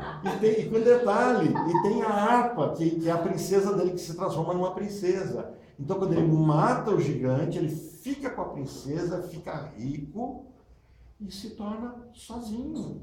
Desce e o gigante acabou. Então o menino que tem raiva do pai, que começa no Édipo, e depois na adolescência essa raiva, porque a adolescência é uma reprise de tudo isso com as forças da sexualidade bem intensas. Ele resolve tudo isso, escutando. Então por isso que ele é o Joãozinho, ele derrota gigante, aquela coisa toda, né? Então assim, você vai, os contos de fada dissolvem a fantasia. As fantasias ajudaram a reconciliar-se com a realidade. Então a Ana vai ter essa percepção. É que os freudianos não exploram tanto, e o Freud explora os mitos, trata o conto de fada no caminho que... Só que os junguianos pegaram isso, e a Marie von Franz, ela pega isso, escreve sobre isso, trabalha isso, ela tem uns livros maravilhosos só sobre isso. Depois eu compartilho com você. Você tem esse livro dela? Eu não sei quantos eu tenho. Ela trabalha super bem nesse tema. É autoridade no assunto, né? Interpretação de sonhos, e imaginação ativa e os contos de fada. Os mitos são só para os adolescentes, não para as crianças. Não, para criança também. Mas Carregam. a criança É que consegue são pensar pesados, que né? mitos Na são verdade, os pesados. mitos são para a humanidade. Sim, para a humanidade São pra só, mas humanidade. assim, não é só. Não. É porque a gente conhece a roupa do mito que está contado para a gente hoje. Mas tenta imaginar que esse mito, a criança crescia ouvindo ele. A criança ouvia do mito de Édipo. A criança ouvia de Hércules. Hércules é o bipolar, né? Numa crise de fúria, ele mata toda a família dele. Agora ele tem os 12 trabalhos de Hércules para quê? Para resgatar da culpa, porque a família dele, a esposa dele foi para o inferno, foi para o mundo dos mortos. Quem é que cuida do mundo dos mortos? O Deus dos infernos, que não gosta do pai dele, que é irmão do pai dele. E aí vai castigar ela, ele precisa resgatar isso. Ele também não pode ir para o inferno pelo ato que ele fez, porque ele perdeu o Olimpo. Então ele tem 12 trabalhos. Aí você começa com um dos trabalhos de Hércules. Como é que ele mata a Hidra de 7 cabeças? Cada cabeça que ele corta vira 2. Cada problema que você corta vira 2. Como é que ele consegue matar essa Hidra? Eu fico pensando como é que esse povo inventou isso. Ele afunda ela na água e ao afundar mata ela afogada. Verdade. Então, quando eu consigo me aprofundar dentro de mim, eu consigo eliminar meus problemas. Mas se eu cortar os meus problemas com Rivotril, clonazepam, ele vira outro. Né? É mergulho. Voltando para Ana, que senão é... Mas como que esse povo É só os grupos de trabalho de época. Não é uma pessoa. Essas histórias não foram inventadas por uma pessoa. Isso é conhecimento da humanidade, que foi agregado, que as pessoas foram passando de forma de conto, sabe? O contador de história, os irmãos Andersen, no caso dos contos de fada, eles não inventaram história, eles iam de vila em vila, ficavam escutando e catalogaram. Por isso que tem a Cinderela francesa, a Cinderela inglesa, a Cinderela alemã, e dependendo da cultura. Chapeuzinho Vermelho, acho que no francês, ele vai para a cama com o lobo, peladinha ela vai. Lá ela sente vontade de fazer xixi, depois de ter comido a sopinha que tinha um pedaço da vovozinha. Sente vontade de fazer xixi, o lobo fala, faz na cama. Aí ela fala, na cama não, vou lá fora. Aí o lobo fala, tá bom, então amarra o novelo de lã no pezinho dela, vai lá pra fora. Na hora que você terminar, você me dá sinal, eu puxo você. É aí que ela dá o golpe no lobo, amarra a cordinha num pé de árvore, chama os caçadores. Mas olha, ela estava pelada na cama com o lobo. Por que ela está pelada na cama com o lobo? E na hora que ela está peladinha na cama com o lobo, ela fala assim, por que seus olhos são tão grandes? Por que seu nariz é tão grande? É a criança numa idade em que começa a ser confrontada com a sexualidade, mas ela não pode ainda. Sabe, a menina ou o menino que vê a nudez do pai ou da mãe e olha, ou quer pegar, ou quer perguntar, é o Chapeuzinho Vermelho. E aí simplesmente precisa ser tirada desse contexto. Quando a criança com 3, 4 anos escuta Chapeuzinho Vermelho, ela resolve isso. Da mesma forma que a criança que está desmamando com seus 2 e 3 anos, o desmame antigo era 2, 3 anos de idade, ou até muito mais velho, muitas vezes, está desmamando, tem que escutar Joãozinho e Maria. Porque ela tem raiva da bruxa, ela tem raiva da madrasta, a mãe morreu, ela consegue fazer isso, todo esse caminho. Entenderam? O que o pequeno Hans fez foi criar uma fábula para ele. As fantasias ajudaram-no a reconciliar-se com a realidade, tal como sua neurose habilitaram a chegar a um acordo com as suas emoções pulsionais. Então, os contos de fada resolvem as pessoas. Por isso que as pessoas querem, vou ver a palestra das deusas, vocês viram aqui, das deusas mitológicas. E a pessoa vai lá, escuta. Está usando uma técnica que a gente usa com criança. Técnica gostosa, tudo, mas podia ser vou assistir o filme do Superman, aí eu me coloco no lugar do Superman, as crises dele. O Superman, ele é deprê, né? O antigo não era deprê, esse último agora é deprê. Aquele... É porque o outro caiu de cavalo. Ai, que horror! Pior que foi, então esse já está com medo, né? Caiu de cavalo. Mas assim, esse é bem assim. Estranho. Triste, né? Teve o primeiro, acho que no segundo, que ele tem uma crise existencial, quer sair do planeta, abandonar tudo. O Superman é a história de Jesus, né? Que eles tentaram. Esse Tentaram agora trazer esse. Não, o primeiro. Superman era Deus, né? Esse aí é um pouco mais humano. Talvez. Mas é o que veio pra Terra, né? É o Jesus que veio pra salvar a humanidade. É a história baseada. Mas esse traz esse. Misericórdia, eu tô me sentindo muito burra, porque eu não sei nada dessas O Superman é o Aí cara, ele lembrando o nome, né? Jesus. Kael Isso. e Joel. El é Deus. Aí ele volta lá pra Você origem. assistiu alguma coisa? Você assistiu? Eu nunca assisti nada. É nem que, ai, Mariana, Por que isso que eu bom. fiquei toda sem Tanto que ele resolver. morava nas nuvens, Pois né? é, isso que eu tô Como se fosse pensando. a Resolve. cabeça dele. Eu assisti Não é isso. que é. Não tava mais Mas assim, esses super-heróis de hoje Como estão se sendo usados fosse- como arquétipos assim, por essa geração. Sempre carrega, mesmo que não seja com seu objetivo. Deus e a mãe Porque não lá pode colocou chamar eles arquétipos no bem negócio fraquinhos, da né? terra, Comparados com pra os salvar mitos a de humanidade. antigamente, Nossa que eram geração. incríveis. Nós já Aí tivemos aqui rejeitaram arquétipos ele, medo, né? ele Então essa humanização Não era está isso. enfraquecendo. e os vilões lá Mas os são deuses os gregos eram inimigos. Sim. Né? Só que eles tinham um conceito de heroísmo. Zeus, né? Mas eles tinham Aquela coisa, tipo, eu vou fazer porque é certo, só porque é certo, não porque. Mas se você pega, por exemplo, o Batman, ele é movido por quê? Não é porque ele quer fazer o que é certo, ele é movido por aquela sede de vingança, que mataram o pai dele, por isso que ele faz aquela. É aquilo que move ele. É um arquétipo que tá dando muitas crianças. Mas- que é, você mas qual é o acredita, não, arquétipo porque é dele? certo, é certo. O que ele carrega? O Batman fica até mais claro da gente ver, mais claro, ó, usando a palavra, tá? Pra gente observar. Da sombra. É Sombra. sombra. O Batman traz a sombra nossa. Nós queremos a vingança do Batman. Sim. Nós queremos esse submundo. Então é interessante E o quando você poder, traz talvez isso, ele tenha vingança, o ele poder tem curativo do Batman, né? Quando você curte isso, nossa, eu tenho a camisa do Batman, vocês cada vez que me verem de Batman vão perceber a minha sombra. Ainda bem que eu também tenho a do Superman. Você viu aquele cara que faz terapia no hospital do câncer? Eu tenho um vídeo, eu posso mandar. Que ele, do Batman, que ele faz um trabalho nos hospitais lá em Criciúma. Ligaram pro Batman, vocês viram? Que ligaram pro Batman. Então, hoje ele faz o trabalho terapêutico mesmo, oficial, nos hospitais, para as pessoas, para as crianças, Mas assim, mas o que a Mayra está colocando é que Conhece, ao tornar isso só um herói, trazer luz sobre esse herói, história, perde-se esse arquétipo da sombra. Porque ele, que seria? aí você vai conhecer a história de vida dele, por que ele se transformou mais? Faz sentido. Foi o processo de cura dele para Faz sentido. psicólogo. Nunca tinha pensado por esse lado. Eu também não.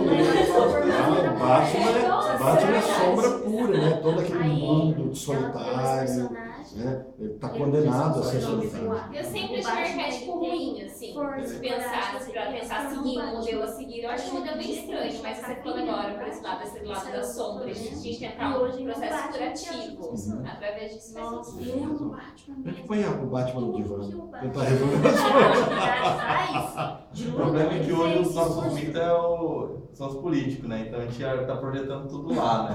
Se fosse só umas histórias, né? Vai tudo para Brasília. Não, mas ali é quase o Hades, né? É o mito. O modo como resolvemos a nossa angústia. Olha como é que ela vai colocar aqui. A citação dela, página 58 do livro. Né?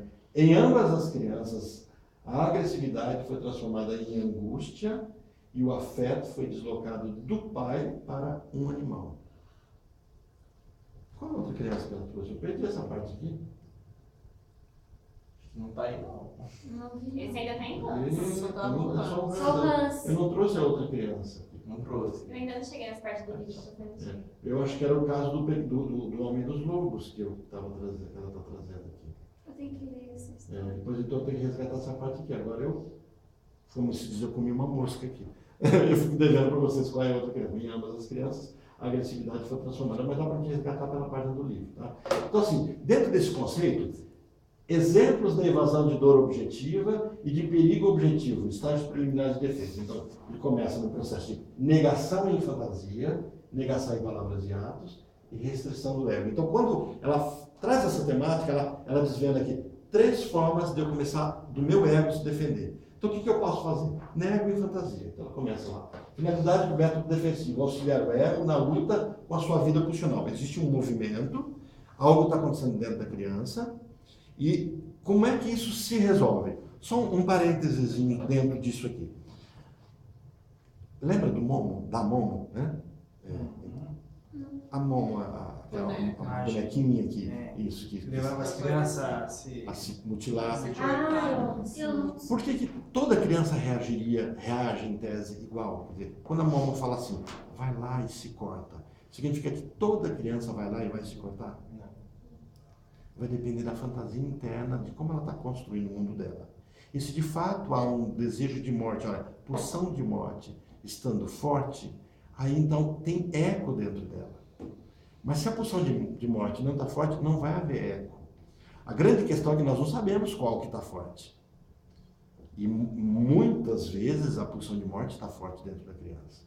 E estando forte, ela pode fazer esse eco.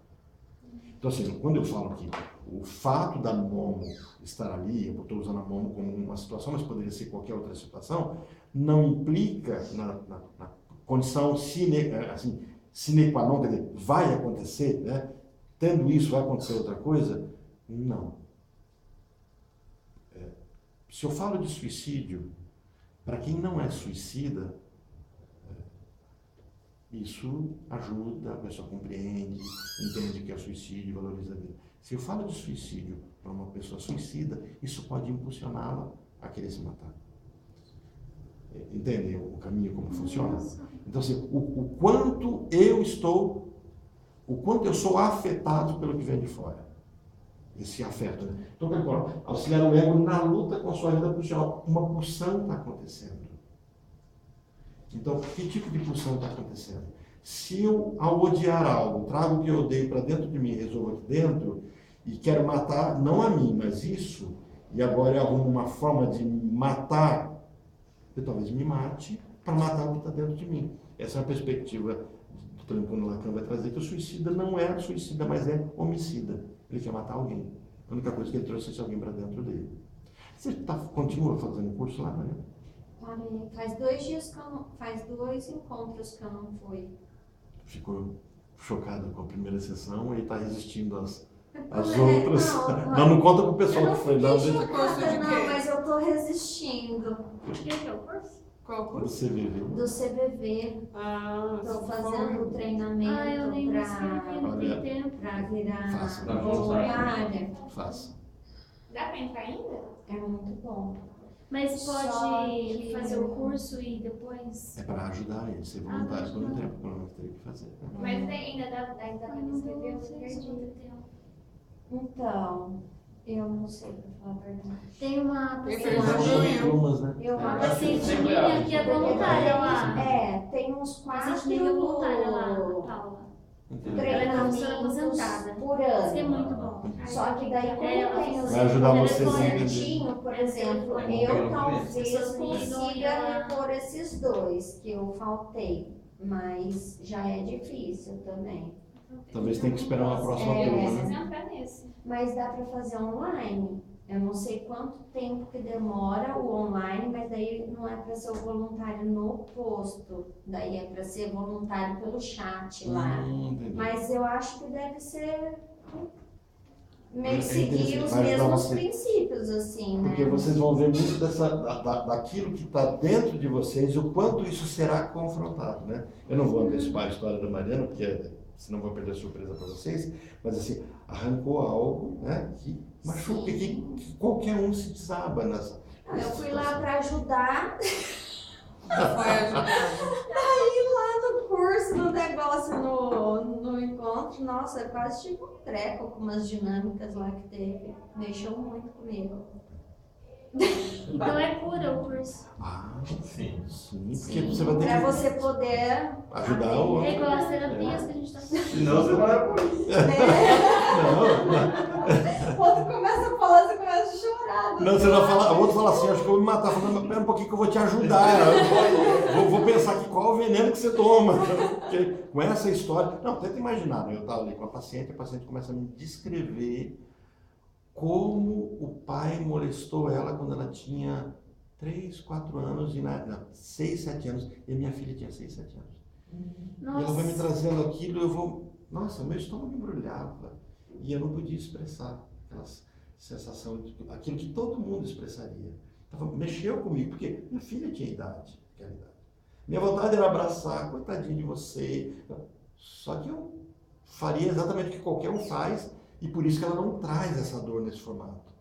Você tem que escutar aquilo. E depois você tem que resolver isso. Porque você teve um movimento pulsional, emoção, né?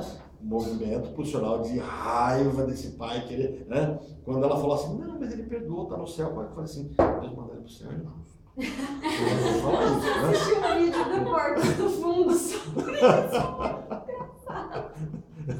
Eu falo o isso. povo que vai pro céu que é perdoado. Nossa. Chega lá, tipo, Hitler te recebendo. Ai, mas ele se arrependeu. Ai, Daí a avó do cara tá no inferno, porque, tipo assim, Ela... ela comeu carne no dia lá. Aí vendo essa situação. Assiste esse vídeo. Ah, não, passa o link dele. Vou passar. Eu tenho Portas do Fundo. uns dois deles de terapia que você rola É de dar muito risada. Né? engraçado. Eu vou No mandar YouTube o... que tá isso? É, eu passo lá no grupo, minha irmã Eu vou mandar o passou. do Batman no grupo também. Você é bom. Gente, Me põe nesse grupo aí. nossa, as motivações das defesas, lembra? Defesa, sempre tem. Em Ana, nós estamos trabalhando com defesa. Ela não está buscando mais o id. Perceberam que a gente saiu daquela tônica, do id, a defesa. Como é que a pessoa está se defendendo? Olha, são motivados pelos três principais tipos de angústias a que o ego está exposto. Então, ela está trabalhando com o ego. O ego está se defendendo por 3 motivos básicos. Quais são? Pulsional, algo que vem muito de dentro. Objetiva, algo que está ligado ao outro. E angústia da consciência, ligada ao superego. Então ele vai dizer assim, o meu ego é movido, ele sofre, ele se defende de 3 situações específicas.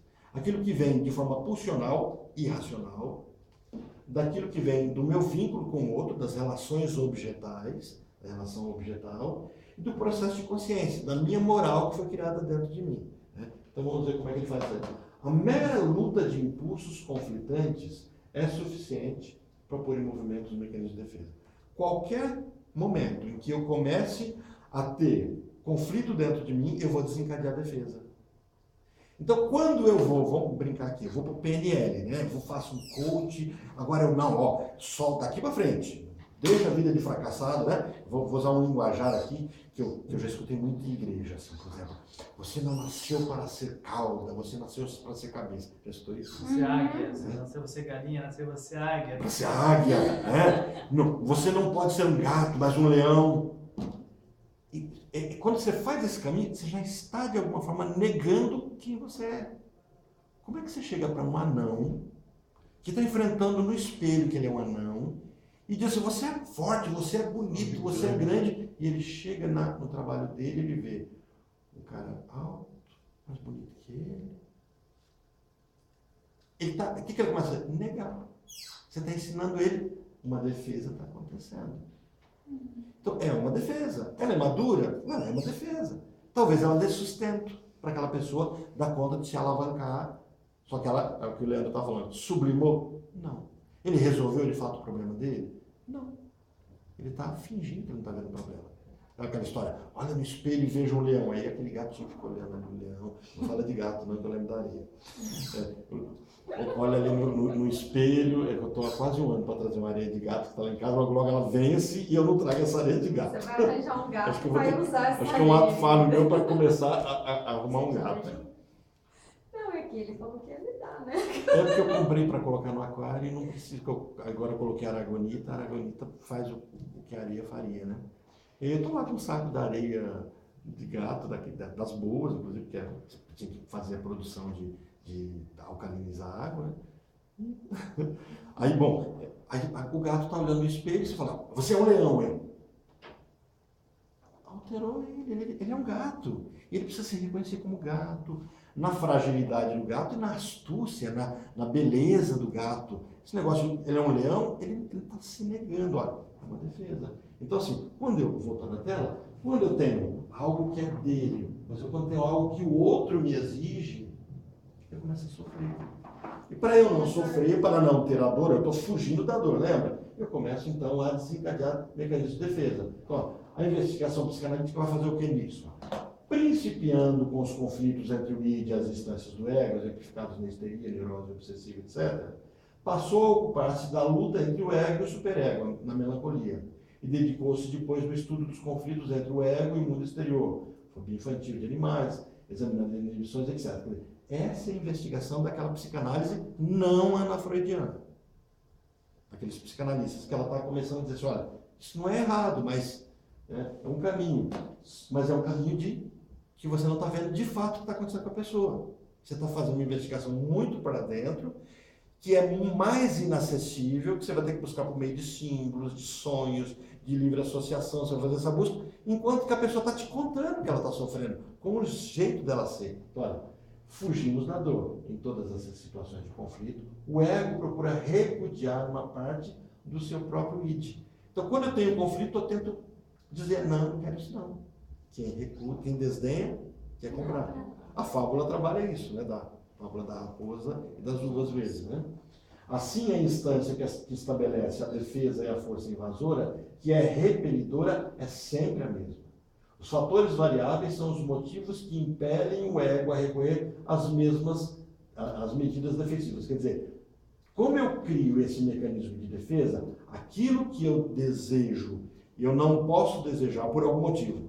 Ou porque eu não aceito aquele valor, ou porque o ambiente que eu estou recusa, ou porque o meu superego é muito forte sobre aquilo, então eu recuso, eu nego, e esse processo de negação, o que muda? Não muda a negação, muda aquilo que pode provocar a negação. Então, essas seriam minhas variáveis. Fundamentalmente, todas essas medidas têm por finalidade garantir a segurança do ego e poupá-lo à experiência de dor. Então, assim, eu fujo de sofrer. Todas as minhas defesas são fuga de sofrimento. E se no processo analítico o analista me leva para sofrer? Aí as defesas perdem um porquê. Eu já estou sofrendo. E a pessoa enfrenta. Nossa, é isso, é desse jeito, sabe? A pessoa enfrentar a dor dela. Quer dizer que então não tem saída para isso? Não tem saída, porque na verdade isso não é problema. Isso é você. Quando a pessoa é confrontada com esse espelho real, né, ela fura o olho do outro e começa a se enxergar, as defesas são desnecessárias. Mas eu vou, por meio das defesas, entender de onde ela está fugindo. E aí vem a expressão viver dói, né? Quanto maior for a importância do mundo exterior como fonte de prazer e interesse, maiores as oportunidades para experimentar a dor oriunda desse setor. Então, quanto maior for a importância do mundo exterior, então quanto mais eu me arremessar para fora, menos eu venho para dentro. Então vamos pegar essa nossa juventude, né? Vai para balada, sai de uma balada, vai para outra balada, agora não é mais uma festa, é uma rave. Não, agora não é mais uma rave, agora é aquele grupo que vem, tem um show internacional. Não, agora não tem mais um show internacional, não, tem 10 ao mesmo tempo. Né? Lollapalooza, como é que chama aqueles outros shows? Rock in Rio, toda essa leva de shows que você não tem mais um palco, você tem vários palcos, você vai, percebe? É a transformação de tudo fora. Eu nunca fui a Las Vegas, mas dizem que em Las Vegas, nos cassinos, não existe possibilidade de você saber se é dia ou noite. Alguém já foi? Para deixar eu contar como exemplo? Então vocês vão ficar com a minha versão, depois vocês procurem isso. Mas você não vê a passagem do tempo. Você não sabe se é dia ou se é noite. E você passa de um shopping, de um cassino para outro, sem precisar sair à luz do dia. E essa sensação de que o tempo não passa faz com que você fique muito tempo ali. E você não fica com fome, tem comida à vontade para você não sentir necessidade de sair para poder gastar. Há toda uma estratégia montada. Quando você assiste aquele filmezinho Ladrão dos Raios, como é que chama? Eu vi Percy esse Jackson, desenho, tem bem essa parte. Eles vão para o cassino e no cassino eles perdem a noção do que eles querem resolver. Não tem algo a ser resolvido. Eles ficam tanto curtindo lá que eles não veem a passagem do tempo e eles não veem porque, esquecem do porquê que eles foram ali, na verdade, né? Só querem ficar ali curtindo. Quanto maior for a importância do mundo exterior como fonte do prazer e interesse, quanto mais eu gozar no outro, viver a vida do outro, assisto a série, assisto a novela, vejo o Bolsonaro, vejo o Lula, pensei no Maia, o Lula, e aí eu vou, sabe, estou resolvendo lá, aí eu não sinto a minha vida. Quanto mais viver no mundo ali. Porque a internet, na verdade, não é isso. Mecanismo de defesa, tem algum nome para esse mecanismo de defesa? Esse específico? Não, eu estou projetando. Eu estou projetando, eu estou deslocando. Eu estou fazendo todas essas defesas para fora. Nesse projeto, eu não estou vivendo a minha própria vida. E isso me anula como pessoa. Isso me anula como sujeito. Por que isso me anula como sujeito? Porque eu não estou vivendo o meu desejo. Por exemplo, eu não estou tomando sorvete porque eu quero tomar sorvete. Mas porque quando eu vi anunciado na TV aquele sorvete, eu quero aquele sorvete. Nossa, um dia eu estou em casa, 2 horas da manhã, minha esposa grávida, passa um comercial de sorvete, eu olhei para a cara dela e falei assim, eu já vou comprar. O desejo era meu também. Aí fui procurar uma conveniência de um posto para comprar um sorvete para voltar com ela. O desejo não era meu nem dela, era da televisão, que falava, ó, tá vendo? Ou por exemplo, a roupa, tudo. Você está projetando a sua vida no outro. E é por isso tem uma pergunta que é feita, quem que responde essa pergunta? Não sei se foi o Forbes, acho que foi. Bom, um psicanalista fizeram a seguinte pergunta para ele. Agora, psicanalista contemporâneo.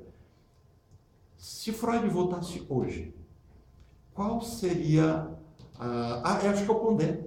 Acho que é perguntado para o Pondé. Como é que é essa sociedade? Qual a neurose dessa sociedade? Histérica. Porque ela delega o desejo dela para o outro e vive o desejo dela no outro, se projetando, e tem uma crise de gênero enorme. Não sabe se é masculino, se é feminino, não sabe o seu papel na sociedade. É uma sociedade extremamente histérica. E o Pondé não é psicanalista, né? Ele só é da filosofia. E assim, completamente certo. Porque é bem isso. Estamos numa sociedade extremamente histérica. Se projetando, se defendendo. Nessas histórias infantis, a angústia em relação ao pai foi deslocada de modo análogo das fantasias com os animais. Isso já lembra, não lembra? Porque a criança tranquiliza, mas a angústia indireta é uma fonte adicional de prazer. Né? Aí começa a primeira defesa. Dá tempo da gente ver a primeira defesa? Não sei como é que é o nosso tempo. São 5 para as 8. 5 para as 8? Vamos só caminhar um pouquinho nessa primeira para deixar com gostinho de quero mais. Ó, aí ela vai começar a colocar qual é a primeira defesa que nós desencadeamos desse contato com o mundo externo. Ó, o mundo externo está muito valorizado. Eu estou vivendo muito para fora. Então eu não faço terapia, eu não faço introjeção, eu não enfrento os meus problemas. Por quê? Porque eu acordo, eu vou trabalhar, eu não tenho tempo para a vida. Sabe aquela frase, chavão? Eu não tenho tempo para problema? Isso é negação. E eu vou dizer, negação em fantasia. De onde ela vai começar a perceber isso? Nas crianças, que ela trabalhava lá na crechezinha. Então ela começava a perceber isso. Olha, a fantasia no primeiro ano de vida. A capacidade do ego de negação da realidade é inteiramente incoerente com a outra função altamente apreciada pelo ego, a sua capacidade para reconhecer e comprovar criticamente a realidade dos objetos. A criança está construindo um mundo real, mas ela também constrói esse mundo real dentro dela. Então ela vai fazer. O que é negação? Uma escolha da gratificação delirante e a renúncia à função de comprovação da realidade. É quando você vê a pessoa totalmente, assim, perdida, e aí você olha e fala assim, não é legal você fazer uma terapia. Você, não, tô ótimo, não precisa. Isso é uma negação. O tempo todo. E ela não está mentindo. Ela acha que ela está bem. É, porque eu tenho uma menina, ela fala o tempo todo. Aí ela arruma outros recursos, ela joga desculpa em outras coisas, ela vai. Mas aqui, a negação em fantasia vai ter esse delírio de colocar culpa em que o outro é culpado dos meus problemas, ou de toda a situação. E esse delírio me gratifica. Quer dizer, se eu viver nesse mundo da fantasia, eu não vivo a minha realidade. E aí o que eu vou fazer? Eu preciso provar isso. Eu abro mão dessas provas. O princípio é psicótico. Então eu estou caminhando dentro de um princípio psicótico em todo esse caminho. Gente, nós usamos isso o tempo inteiro para sobreviver. Você vai trabalhar no local. Né? E nesse local você não gosta ou do trabalho, ou você não gosta das pessoas daquele trabalho, ou você não gosta do salário. De alguma coisa você não gosta. Mas você tem que trabalhar. É insuportável. Então o que acontece? Eu vou, sofro, adoeço, mas eu não quero mais adoecer.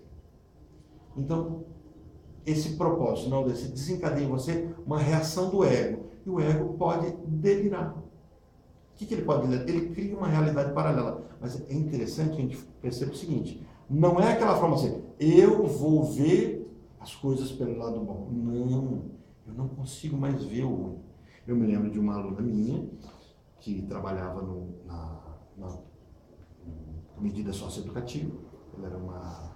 Tem um nome para isso? Uma assistente social? Não. Ela não era assistente social, mas ela trabalhava nessa parte. Não é cuidadora também, é uma educadora social. Ela é educadora social, né? Então ela é educadora social e o motorista desse local veio buscar ela em casa. Quando veio buscar ela na casa dela, ela olha para a janela e vai falar para ela, olha, tem um menor infrator dentro do carro.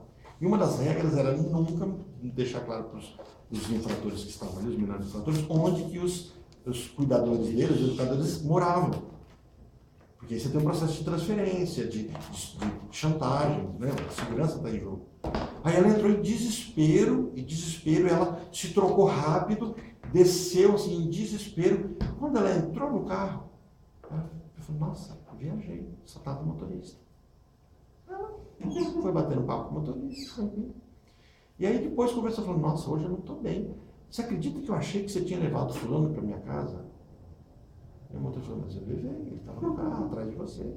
Te deu um bondinho, inclusive. Ela não viu. O delírio aconteceu. O sofrimento do ego era tão intenso, Ela deixou de ver, ela apagou. Ela falou, isso é impossível. Assista um vídeo daquele coreano hipnotizando o Portiolli. Coloca lá, hipnose, Portiolli, Pyongyi. Ele hipnotiza o Portiolli porque o Portiolli não vê o filho. O filho pega uma bandeja, acho que é o filho, pega a bandeja, ou a filha pega uma bandeja, aí o Portiolli fala, como é que você está fazendo isso? O quê? A bandeja está vindo sozinha, aí tem filho matando a bandeja, era o filho entregando a bandeja para ele, colocava a bandeja para cá, pegava as coisas, ele não via a pessoa que ele tinha sido hipnotizado para ver, e ele falava, mas é cordinha? Como é que você está fazendo esse efeito? Por conta da hipnose. Agora imagina, se Freud percebe que a neurose nada mais é do que uma hipnose, eu posso, no meu inconsciente, me convencer de não ver algo. Tenta imaginar um marido que sabe que a esposa está traindo, mas ele não quer terminar esse relacionamento. Ele ama essa esposa. E as pessoas falam assim, sabe que na verdade o Jô Soares tinha um quadro assim, né? Vai para casa, Padilha, aquela coisa, né? Então assim, todo mundo fala, não é possível, a mulher dele tá com um amante ali. Ele não está vendo, não é possível, ele é um corno manso. Talvez ele não esteja vendo. Ou um pai que, por exemplo, o filho é homossexual e o pai não consegue enxergar isso. Ou a mãe não enxerga. Ele fala, não, ele não está vendo porque não quer ver. Não, ele está impedido. Por quê? Porque não há uma aceitação disso. Há uma recusa delirante. Isso é negação. E não é fingimento. Porque ele fala, não, eu não vou ver. Por isso que eu fiz a conta. Chega no seu trabalho, eu preciso. E eu começo a ressignificar. Não, mecanismo de defesa não é racional. Eu não estou usando a minha razão. Eu não estou me enganando conscientemente. Não é mais ou menos assim. Eu me lembro de uma colega dos meus pais, que ela estava com um problema estomacal. E um problema estomacal, ela estava indo para a churrascaria. Tinha que ir para a churrascaria, um evento social. Né? E ela falou, como é que eu vou, com o meu estômago desse jeito, comer carne? Ela ia para o espelho e falava assim, fulana, você vai comer banana, verdura, tudo que você vê lá, e ela repetindo para você, ela foi repetindo. Não é esse tipo de negação. É algo do qual eu me engano de fato, e aí eu não encaro isso. Entenderam? Lembra? Quais são as 3 angústias que a gente já viu hoje? As angústias que vão para pulsional, objetal e de consciência. Então imagina uma situação pulsional, um desejo que eu tenho por dentro, né? Vamos colocar uma pessoa que acompanhou a história do pai, um pai agressivo que batia nele, batia na mãe, arruinou a família. Eu tinha um paciente que ele vem para mim em crise, ele tem crises de pânico, de ausência, ele apagava, e ele teve que cuidar, estava naquele momento sendo cuidador do pai que o abandonou, e abandonou toda a família. Quando ele tinha 11 anos, o irmão dele tinha morrido, ele viu o pai bêbado chegando, e ele diz assim para os irmãos dele, ele falou assim, quem tinha que ter morrido era ele. E eu perguntei assim, quando você matou seu pai?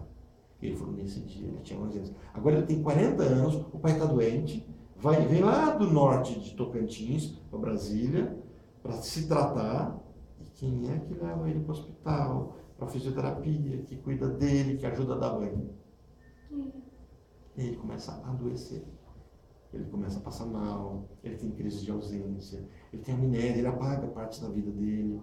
Um sofrimento intenso. Então, percebe? O ego está sendo estressado e ele está buscando saída.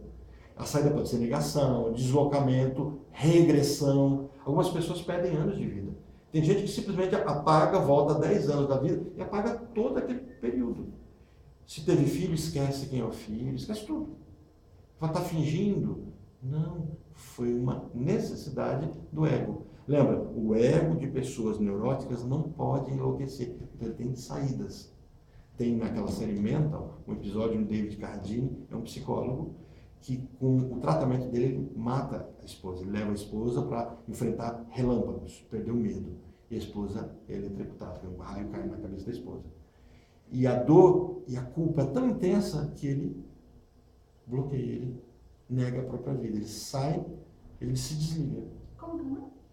A série é Mental. Eu sei que você me emprestou. Ah, isso. Eu tenho que devolver. Você chegou a assistir esse episódio? Você viu a técnica que o terapeuta usa? É cruel. Leva ele para uma sala e ele está lá travado. você não presta, você acaba, você matou sua mulher. E começa a jogar as verdades. E aí os parentes estão em desespero. Falam, você está louco? Está fazendo ele sofrer, ele não está escutando. Aí, de repente, ele é tão agredido pelo psiquiatra e psicanalista, ele é tão agredido que ele levanta, olha, está travado, ele está catatônico. Ele levanta para avançar. Aí ele sai da catatonia, da defesa dele. Ele estava fingindo? Não, foi uma defesa, ele precisou ser arrancado dessa defesa. Então a gente não vai perder isso. Quando o nosso paciente não vê, ele não está vendo, mesmo vendo. Desliga-se o mundo exterior e cessa inteiramente de registrar os estímulos externos. Na vida funcional, tal insensibilidade aos estímulos internos só pode ser adquirido de um modo pelo mecanismo de recalcamento. Aí vem a definição de recalque, eu vou passar para vocês, né? E aí nós começamos a partir da outra defesa. Recalque, vocês vão ver melhor depois, mas designa um processo que visa manter no inconsciente todas as ideias e representações ligadas às pulsões e cuja realização produtora de prazer afetaria o equilíbrio do funcionamento psicológico do indivíduo, transformando-se em fonte de desprazer. Inicialmente, Freud não faz distinção entre recalque e repressão, e depois a psicanálise vai fazer essa distinção. Recalque é aquilo que eu mantenho escondido de mim mesmo. E para eu manter isso nesse mundo meu submerso, eu gasto energia. Lembra? A energia não aumenta. Então, se eu gasto energia para manter escondido, me sobra energia para viver? Não. Então a pessoa está desanimada, não tem vida, não tem vigor. O vigor está todinho para manter o segredo dela mesma. Então, qual é o caminho? Solta, deixa a bola escapar da piscina, que aí vai começar a sobrar energia. Só aqui para fazer isso. Anos de psicanálise. Uns 30, brincando. Gente, esse então é o nosso tema hoje. A apostila acho que não está completa ainda para vocês. Eu acho que semana que vem. Eu entreguei a apostila completa. Não, né? Hoje teve a apostila? Não, essa ainda é a anterior. Do ecomecanismo. Isso. Sim. O mecanismo então eu entreguei. Então, O tá, mecanismo mas fez ela não é tão bem disso aí, não. Não, é porque ela está bem chutinha só, né? Então, eu vou ver se eu imprimo para vocês com esse material todo. Tá bom? Mayra, leu, não entendeu? O que é tal coisa? Se não quiser colocar que é tal coisa, coloca um texto e diz assim: o que vocês acham de tal parte do parágrafo? Pronto, aí a gente começa Eu vou começar a jogar bastante coisa por aí no Kindle, é facinho, é só dar print. Pode mandar, mas o caminho é esse. Porque o WhatsApp é para isso, é para a gente ficar discutindo. Eu tô sofrendo um pouco. Não, é muito importante, porque a dúvida não é sua, é de todo mundo. Se é de todo mundo vai crescer desse jeito. Tá, pode Já é? deixar. Encher o saco.